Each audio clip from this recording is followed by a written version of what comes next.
Hey guys, this is Gary J, and this is William Glover's Superfly MTA, and very pretty ring here. And he's got on the back of it here, Superfly by William Glover of GloverRang.com. He makes really high quality boomerangs from basic, intermediate, advanced, and the MTAs and so forth now. And real high quality wood that he uses on his boomerangs, and he is very talented at making these, and pretty much a perfectionist. And we're going to see how this one throws. It's probably going to be tuned a little bit. The wind's blowing about 1 to 3 miles per hour, and we'll just see what we have to do to tune it. These are considered to be probably some of the hardest rings to tune, but there's some simple techniques you can use to tune these type of rings. So let's see how she does. Now when we throw this ring, we're going to throw it vertical straight up. I'll show you. When we throw this ring, we got to throw it vertical straight up, 12 o'clock. Or some people throw them at 1 o'clock. It works best, I found, to throw them at 1 o'clock. It's a lot easier. And use a pinch grip. Don't try to put a finger in front and make it spin, because that'll usually throw you off pretty bad. But use a pinch grip, and this is the long arm, which is the lift arm. A lot of people will use the short arm and grab it by the short arm, called the dingle arm. This is the short arm, and throw it that way. A lot of you, I think more professional people, throw it with the short arm, the dingle arm.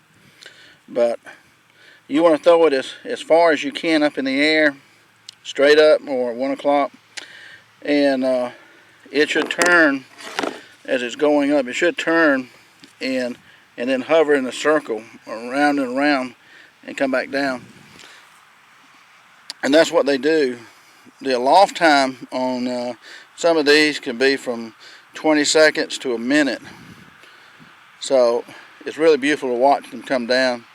You don't want a real strong wind either. The wind's about 1 to 3 miles per hour today. And that's probably about right for this. And so we're going to throw this and see how well it works and what we have to do to tune it. When you release these, you release them vertical at 12 o'clock here. See, you don't release them with a cant to the right or the left, but release them vertical and throw them straight up, or 1 o'clock. And if you throw them at 1 o'clock, then make sure you release it vertical. That's one of the hardest things about releasing the MTA, is to get it vertical. Use the pinch grip and practice on throwing. Now you can throw these out like 50 yards or so sometime. And so let's see what we have to do to tune this one. Okay, I put a little bit of positive dehydro in the ends, lift the ends up on it just a little bit. You have to be real careful about tuning these. I feel the wind coming at my face here, so I'm going to throw just a little bit, say 1 o'clock to the wind. Let's see how she does. And we're going to throw about a 1 o'clock angle. 1, 2, 3. Oh, okay. Throw her at 1 o'clock.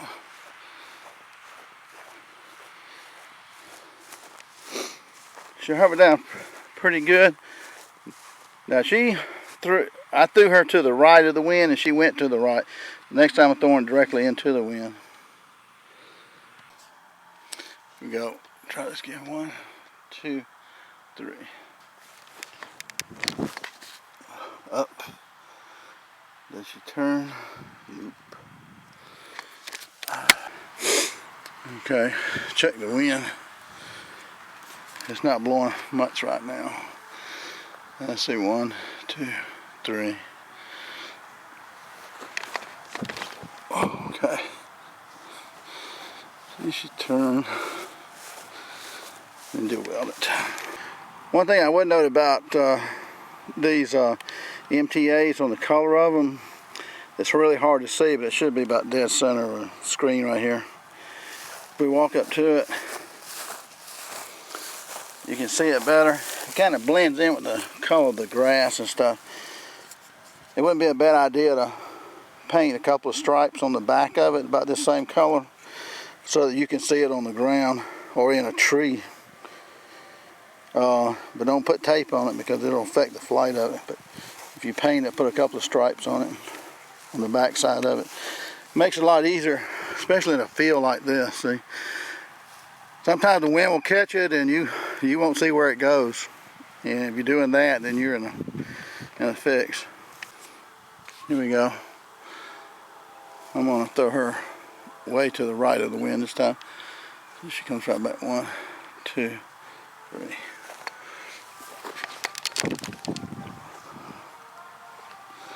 Turn. Oh, bed through.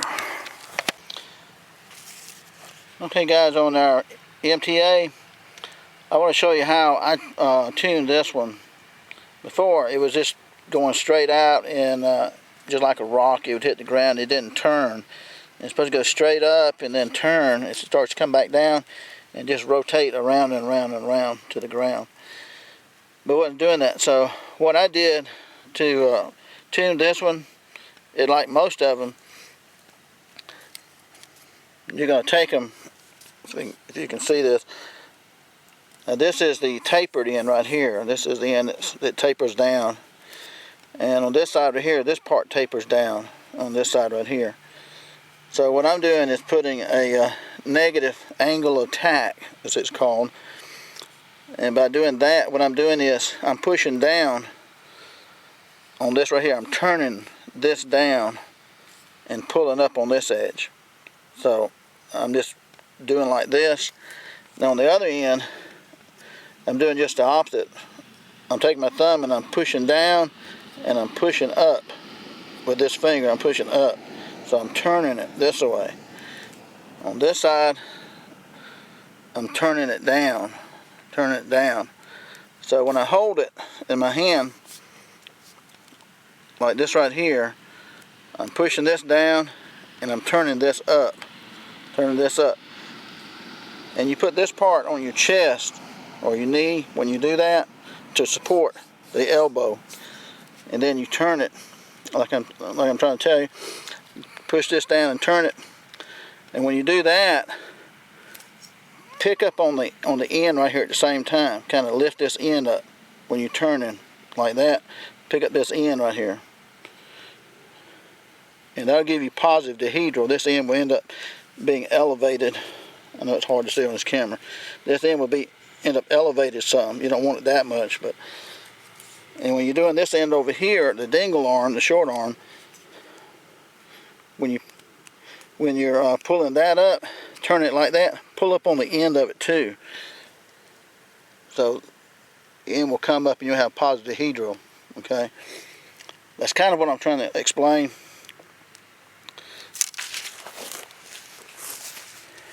Here's one made out of this cardboard box I got here. So this is the lift arm and this is the dingle arm, and so I'm going to turn it like that and pull up on it at the same time. Now you got to be careful, these things will break, so you got to do that easy. Turn and pull up on that arm. On this one right here, you're going to pull up this way. See, I'm pulling up this way, and you want to lift up on this arm too at the same time. You don't want to do it to that extreme, but that's what you're doing. You're turning it toward you. Remember, you got to put this on your knee or chest so you don't bend this elbow. You just want to bend the wings right here on both sides.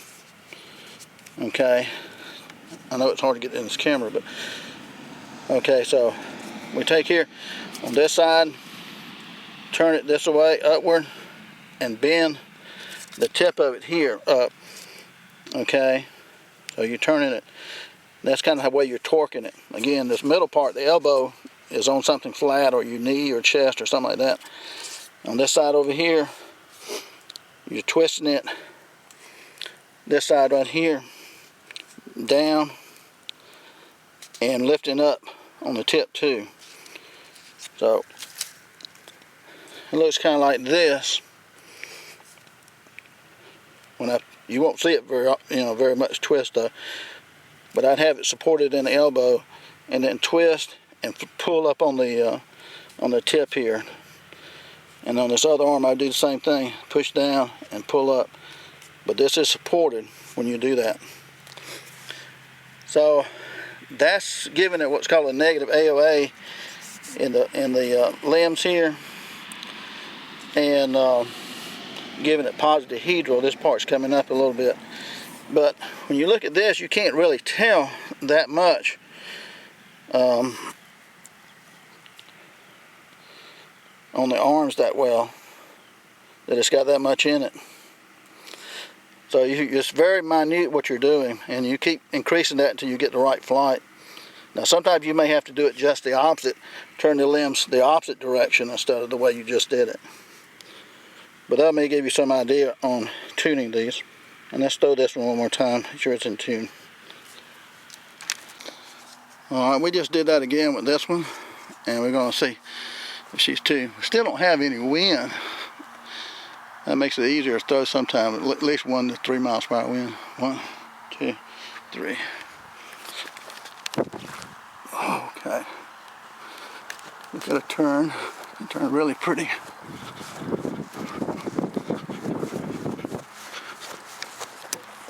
Got her. Came right to me. That was a short throw right there. She came right back. Perfect. Let's see. 1, 2, 3. Oh. Okay. Turning.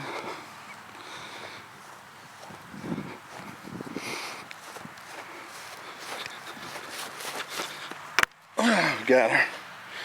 That's a good catch. Okay, cold tuner again. Let's see. 1, 2, 3.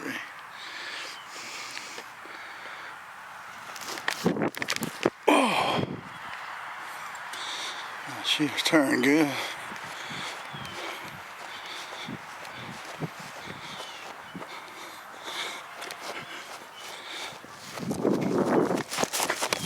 Ooh, good catch again.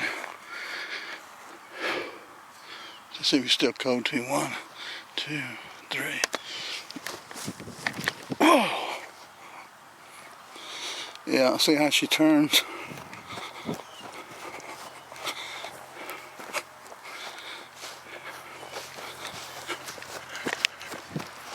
Oh, another good catch. So she came back. Let's try it again. 1, 2, 3. Oh! She turned again pretty. I'm walking backwards.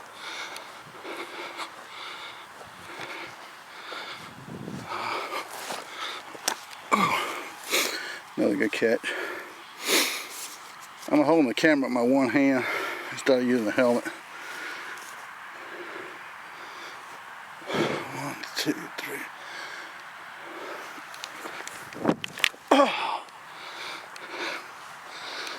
Okay, she turned too far out. 1, 2, 3. Oh, okay. I threw her really well. You can see how pretty she is coming down.